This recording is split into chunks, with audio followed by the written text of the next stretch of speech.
Lebanon की तरफ से हिजबुल्लाह का इजराइल पर हमला जारी। हिजबुल्लाह ने एक इजरायली टैंक को एंटी टैंक मिसाइल से उड़ाने का दावा किया। लेबनान ने 12 घंटों में 9 बार मिसाइल से हमला किया। कई एंटी टैंक मिसाइलें दागी। 4 मिसाइल को आईडीएफ ने तबाह किया। इजराइल सेना ने जवाब में हिजबुल्लाह के कई ठिकानों को ध्वस्त किया। टैंक फायर से आतंकियों के बुनियादी ढांचे को बनाया निशाना। इजराइल में 7 अक्टूबर को के हमले का मास्टरमाइंड मोहम्मद डेइफ इजराइल ने जारी किया वीडियो। इजराइल के शहरों में घुसकर हमास ने ढाया कहर कर। कार के डैश कैम और सीसीटीवी में कैद हुई हैं तस्वीरें। इजराइल हमास जंग का आज 13वां दिन। अब तक दोनों तरफ के करीब 5,000 लोगों की मौत। हमास के हमले में इजराइल के करीब 1500 लोगों की जान गई, जबकि इजराइल के हमले में अब तक 3000 से ज्यादा फलस्तीनी मारे गए। आज इजराइल दौरे पर ब्रिटेन के पीएम ऋषि सुनक तेल अवीव में करेंगे नेतन्याहू से मुलाकात। पीएम सुनक ने दौरे से पहले गाजा में अस्पताल में हुए धमाके पर दुख जताया। कहा ब्रिटिश एजेंसी धमाके के सबूतों की जांच कर रही है। ऋषि सुनक ने इजराइल को मदद का दिया भरोसा। कहा हम दोस्त के रूप में इजरायली नागरिकों का बचाव करेंगे। अमेरिकी राष्ट्रपति जो बाइडेन ने इजराइल के साथ खड़े होने का ऐलान किया। कहा हमास के हमले का इंसाफ होगा। राष्ट्रपति बाइडेन ने हमास को फलस्तीन के साथ पूरी दुनिया के लिए बताया खतरा। का हमास ने बर्बरता दिखाई है। राष्ट्रपति बाइडेन ने हमास को आईसिस से भी बदतर बताया। कहा हमास फलस्तीन के लोगों का प्रतिनिधित्व नहीं करता। अमेरिकी राष्ट्रपति जो बाइडेन ने इजराइल को दी क्लीन चिट। कहा गाजा के अस्पताल में 500 लोगों की मौत में इजराइल का हाथ नहीं। राष्ट्रपति बाइडेन ने माना अस्पताल पर हमले के पीछे किसी और संगठन का हाथ है। $100 मिलियन की मानवीय मदद का ऐलान किया। राष्ट्रपति बाइडेन ने कहा इजराइल गाजा में मानवीय मदद के लिए रास्ता देने को तैयार है। हमास मानव ढाल के रूप में लोगों का इस्तेमाल न करे। राष्ट्रपति बाइडेन ने की हमास हमले में मारे गए लोगों के परिवार से मुलाकात। अमेरिका के लिए रवाना हुए बाइडेन। गाजा के अस्पताल पर बमबारी को लेकर अमेरिकी सांसद रशीदा तलीब का बाइडेन पर निशाना। कहा हम याद रखेंगे आप कहां खड़े थे। इजराइल ने युद्ध में सपोर्ट करने के लिए अमेरिका का शुक्रिया अदा किया। पीएम नेतन्याहू बोले हमास को खत्म करके ही दम लेंगे। पीएम बेंजामिन नेतन्याहू बोले ये मानव सभ्यता और आतंक के बीच लड़ाई। हमास ने बच्चों को मारा। जंग के बीच अमेरिका का बड़ा फैसला। हमास के 10 सदस्यों के समूहों और उसके वित्तीय नेटवर्क पर प्रतिबंध लगाया। संयुक्त राष्ट्र में अब हमास पर कार्रवाई की तैयारी। इजराइल हमास के खिलाफ यूएन में सबूत देगा। इजराइल ने गाजा के अस्पताल पर हमले के आरोप को बताया झूठा। इजरायली विदेश मंत्री ने कहा संयुक्त राष्ट्र सुरक्षा परिषद में सबूत देंगे। हमास इजराइल युद्ध के बीच तेल अवीव में बजा युद्ध का सायरन। सड़कों पर मची भगदड़। सायरन की आवाज सुनकर बंकरों की तरफ भागने लगे लोग। सुनाई दी धमाकों की आवाज। गाजा पट्टी में एयर स्ट्राइक जारी है। गाजा के कई ठिकानों पर बमबारी की गई। इजराइल में हमास के अटैक में 21 फ्रांस के नागरिकों की मौत। फ्रांस सरकार के प्रवक्ता ने जानकारी दी। अमेरिका के शिकागो में फिलिस्तीन समर्थन संगठनों का प्रदर्शन। गाजा के अस्पताल पर अटैक का विरोध किया। वाशिंगटन डीसी में भी फिलिस्तीनी समर्थकों का प्रदर्शन। यूएस कैपिटल में घुसकर कब्जा किया। पुलिस ने 3 लोगों को गिरफ्तार किया। गाजा के अस्पताल में धमाके के बाद रामल्ला में विरोध प्रदर्शन जारी है। हजारों लोग सड़कों पर प्रदर्शन कर रहे हैं। दिल्ली में कांग्रेस सीईसी की बैठक में लगी राजस्थान के लिए उम्मीदवारों के नाम की पहली लिस्ट पर मुहर। सूत्रों के मुताबिक 31 सीटों पर हुआ फैसला। कांग्रेस सीईसी ने बाकी सीटों को फिलहाल पेंडिंग रखा। पार्टी अध्यक्ष और वरिष्ठ नेता राज्य इकाई से चर्चा करने के बाद फैसला लेंगे। सूत्रों के मुताबिक 25 सितंबर को विधायक दल की बैठक नहीं होने के लिए जिम्मेदार 3 नेताओं का टिकट खतरे में। शांतिलाल धारीवाल, धीरज गुर्जर, महेश जोशी और धर्मेंद्र राठौर की सीट पेंडिंग है।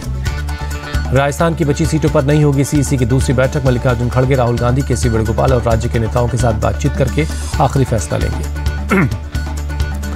राजस्थान के मंत्री प्रताप सिंह खाचरियावास का जेपी नड्डा पर निशाना। कहा जेपी नड्डा के पास कांग्रेस पर आरोप लगाने के अलावा कोई और काम नहीं। प्रताप सिंह खाचरियावास ने पेट्रोल डीजल और टैक्स को लेकर सरकार को घेरा। कहा 9 साल हो गए, अच्छे दिन का क्या हुआ। राजस्थान में बीजेपी ने जयपुर के कांग्रेस विधायक रफीक खान का वीडियो शेयर किया। अमीन कागजी के टिकट को लेकर आलाकमान को चेतावनी दे रहे हैं। छत्तीसगढ़ चुनाव के लिए कांग्रेस की दूसरी लिस्ट जारी हुई। 53 उम्मीदवारों के नामों का हुआ ऐलान।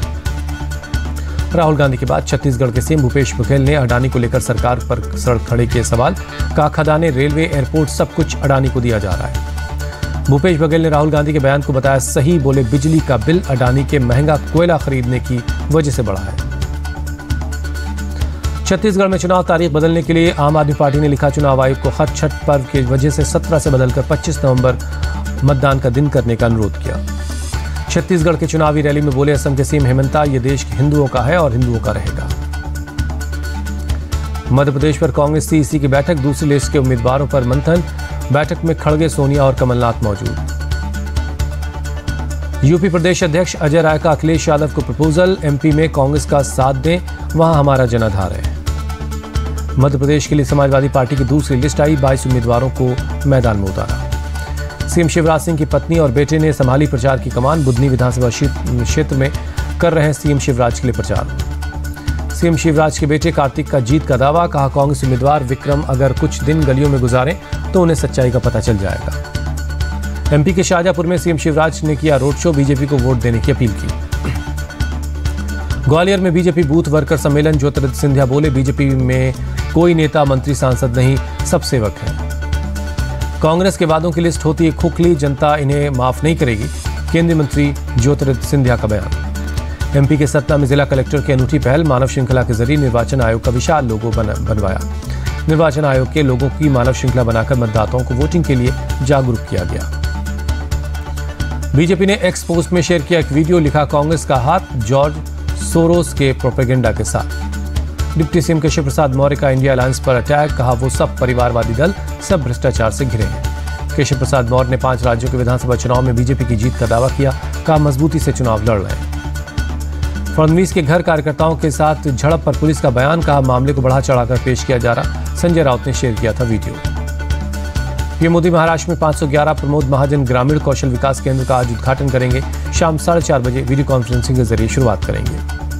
दिल्ली में 3 नवंबर से वर्ल्ड फूड इंडिया का आयोजन, दुनिया के 75 देश इसमें शामिल होंगे। पीएम मोदी करेंगे शुरुआत। केंद्रीय मंत्री प्रहलाद पटेल ने कहा मिलेट्स पर रहेगा हमारा फोकस। 5 नवंबर तक चलने वाले प्रोग्राम में सम्मेलन सत्र, गोलमेज सम्मेलन और फूड स्ट्रीट बेस्ड प्रोग्राम होंगे। बाजरे का सबसे बड़ा डोसा बनाकर गिनीज वर्ल्ड रिकॉर्ड बनाया जाएगा। दिल्ली में आदिवासी लड़कियों से मिले गृहमंत्री अमित शाह, 15वां युवा आदिवासी आदान प्रदान कार्यक्रम के तहत ये मुलाकात हुई। केंद्र कर्मचारियों और पेंशनधारियों के लिए खुशखबरी, कैबिनेट ने 4% डीए बढ़ाया। दिल्ली में 20 अक्टूबर से चलाया जाएगा औद्योगिक प्रदूषण विरोधी अभियान, गोपाल राय बोले 66 टीमें काम करेंगी। दिल्ली में कश्मीरी प्रवासियों को अब मिलेंगे 27,000 रुपए हर महीने, दिल्ली के LGV सक्सेना ने मंजूरी दी। दिल्ली में सेना कमांडर सम्मेलन, रक्षा मंत्री राजनाथ सिंह ने कहा सेना को अनिश्चितताओं के लिए हमेशा तैयार रहना चाहिए। सेना कमांडर्स के सम्मेलन में वायुसेना चीफ VR चौधरी का संबोधन, भारतीय सेना के बीच एकीकरण पर जोर दिया। UAE के दौरे पर उत्तराखंड के CM Pushkar Singh Dhami, Abu Dhabi में निर्माणाधीन हिंदू मंदिर का दौरा किया। मिर्जापुर के विंध्याचल धाम में भक्तों की भारी भीड़, नवरात्रि के 5वें दिन मां विंध्यवासिनी की पूजा कर रहे हैं लोग। दिल्ली के झंडेवालन मंदिर में भी लोगों का तांता लगा है, मंदिर में हुई आरती। दिल्ली के छतरपुर मंदिर में श्रद्धालुओं की भीड़, नवरात्रि के 5वें दिन भजन कीर्तन के साथ आरती हुई। मुंबई के मुंब्रा देवी में सुबह सुबह की गई मां की आरती, दर्शन के लिए भक्तों की लगी भीड़। गुवाहाटी के कामाख्या मंदिर में भक्तों की कतारें, नवरात्रि के 5वें दिन माता की पूजा की। आंध्र प्रदेश के अनाकापल्ली में देवी दुर्गा मल्लेश्वरी को नोटों से सजाया गया, 30 लाख रुपए के नोटों से मूर्ति की सजावट की गई है। गुजरात के गांधीनगर में नवरात्रि पर गरबा नाइट्स का आयोजन, भारी संख्या में महिला पुरुषों ने गरबा किया। सूरत के सरसाणा में गरबा की धूम, गाने की धुन पर गरबा में झूमते नजर आए लोग। केंद्रीय मंत्री दर्शना जरदोश पहुंची सूरत, नवरात्रि में आरती में शामिल हुई, महिलाओं के साथ गरबा किया। कोलकाता में धूमधाम से मनाई जा रही है दुर्गा पूजा, माता के दर्शन करने से बड़ी संख्या में पहुंच रहे लोग। केरल हाउस की थीम पर बनाया गया पंडाल। बीजेपी नेता कैलाश विजयवर्गीय इंदौर के कनकेश्वरी गरबा ग्राउंड पहुंचे, लोगों के बीच गाया भक्ति गीत। कैलाश विजयवर्गीय के गीत पर झूमते नजर आए लोग। प्रयागराज में भगवान श्री राम की शोभा यात्रा निकाली गई, बड़ी संख्या में लोग शामिल हुए। जम्मू कश्मीर के श्रीनगर में घंटाघर के पास हनुमान चालीसा पाठ, स्वामी गोविंद सरस्वती महाराज अगुवाई में कार्यक्रम में शामिल हुए। गोरखपुर में इनकम टैक्स विभाग का एक्शन, हनी ज्वेलर्स के ठिकानों पर छापेमारी। अहमदाबाद में क्राइम ब्रांच पुलिस का चेकिंग ऑपरेशन, स्पा और मसाज पार्लर्स की तलाशी ली गई। दिल्ली के कीर्तिनगर में फर्नीचर बाजार में लगी आग, एक फर्नीचर शोरूम जलकर खाक हुआ। फायर ब्रिगेड की 18 गाड़ियां मौके पर पहुंची, घंटों की मशक्कत के बाद आग पर काबू पाया गया। आग में किसी की हताहत होने की खबर नहीं है। आग के कारणों का पता नहीं चला है। दिल्ली के नरेला में नवरात्रि मेले में फंसा एक झूला, पुलिस ने झूला बंद करवाया। बॉक्स खराब होने की वजह से झूला फंस गया था। घटना के दौरान झूले पर कई लोग थे। लोगों की मदद से सभी को नीचे उतारा गया। ओडिशा के मयूरभंज में 2 पुलिस के जवान गिरफ्तार। पुलिस वालों पर नाबालिग से रेप का आरोप है। त्रिची एयरपोर्ट पर 717 ग्राम सोना जब्त हुआ। कोलालमपुर से लाया जा रहा था गोल्ड। कैप्सूल में सोने का पेस्ट भरकर लाया गया। मध्य प्रदेश के शहडोल में हाथियों का आतंक। कई गांवों में फसलों को पहुंचा भारी नुकसान। वन विभाग और पुलिस की टीम लगातार लोगों को जागरूक कर रही है। रात में लोगों से घर से अकेले बाहर न निकलने के लिए आगाह किया जा रहा है। पश्चिम बंगाल के आईआईटी खड़गपुर में 4th ईयर के छात्र ने किया सुसाइड। प्रोजेक्ट को लेकर परेशान था। पुलिस जांच में जुटी है। दिल्ली में बारिश के बाद प्रदूषण से मिली दिल्ली को थोड़ी राहत। एयर क्वालिटी इंडेक्स 116 के लेवल पर आया। सूरत में महज 4 दिन में नवजात ने किया अंगदान। ब्रेन डेड होने के बाद 2 किडनी, लीवर और आंखें दान कर 6 बच्चों को नई जिंदगी दी। सरकार ने गेहूं का समर्थन मूल्य 150 रुपये बढ़ाया। गेहूं के लिए अब किसानों को मिलेगा 2275 रुपये प्रति क्विंटल एमएसपी। सरकार ने गेहूं के अलावा रबी की 5 फसलों के लिए एमएसपी बढ़ाई। जौ, चना, मसूर, सरसों और कुसुम के समर्थन मूल्य को बढ़ाया गया। केंद्र सरकार ने चीनी के निर्यात पर प्रतिबंध 31 अक्टूबर तक बढ़ा दिया है। त्योहार के दौरान घरेलू बाजार में चीनी की बढ़ गई है खपत। गोवा में राष्ट्रीय खेलों का आयोजन 26 अक्टूबर को पीएम करेंगे औपचारिक उद्घाटन। सीएम सावंत बोले गोवा एथलीट्स को वेलकम करने के लिए तैयार है। गोवा के सीएम ने राष्ट्रीय खेलों में बैडमिंटन प्रतियोगिता का आगाज किया। का राष्ट्रीय खेल वन नेशन वन स्पिरिट पर आधारित है। आईसीसी ने वनडे रैंकिंग जारी की। रोहित शर्मा को हुआ 4 स्थान का फायदा। 6ठे नंबर पर पहुंचे शुभमन गिल दूसरे नंबर पर काबिज है। केरल के तिरुवनंतपुरम में विजय की फिल्म लियो का जादू। श्री पद्मनाभ थिएटर में सुबह के शो देखने के लिए उमड़े लोग।